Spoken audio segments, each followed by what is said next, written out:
Today, we're taking a closer look at one of China's most iconic ground attack aircraft, the Nanchang Q-5. Also known by its NATO reporting name Fantan, the Q-5 is a jet that tells a story of ambition, adaptation, and regional influence.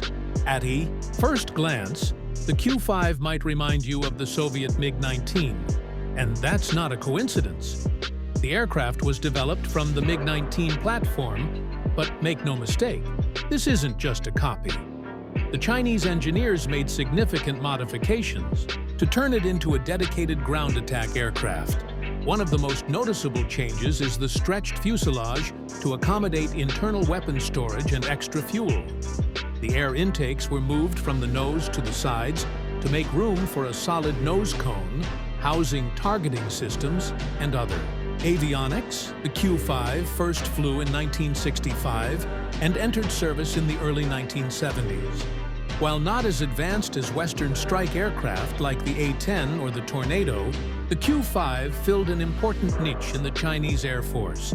It was fast, with a top speed of around Mach 1.1, and it could carry a respectable payload of bombs and rockets. Some versions were also equipped to deliver nuclear weapons, though these were never used operationally. Inside the cockpit, things are pretty straightforward. It's what you'd expect from a Cold War-era jet. Analog instruments, basic navigation equipment, and minimal creature comforts. But simplicity also means reliability. And for many pilots, that was more important than digital displays or fly-by-wire controls. Over the years, the Q-5 was produced in several variants. Some featured upgraded avionics, others had in-flight, refueling capability, and a few were modified for export.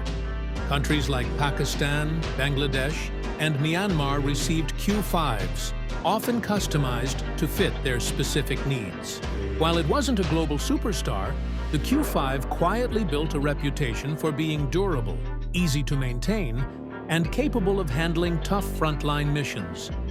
What really sets the Q-5 apart is its role in bridging the technological gap for the Chinese military. It marked a transition from dependency on foreign designs to producing more independent, mission-focused aircraft. It paved the way for more sophisticated jets that followed, like the JH-7 and eventually the modern J-10 and J-16. Despite its retirement in the early 2010s, the Nanchang Q-5 remains a symbol of a crucial period in China's aviation development.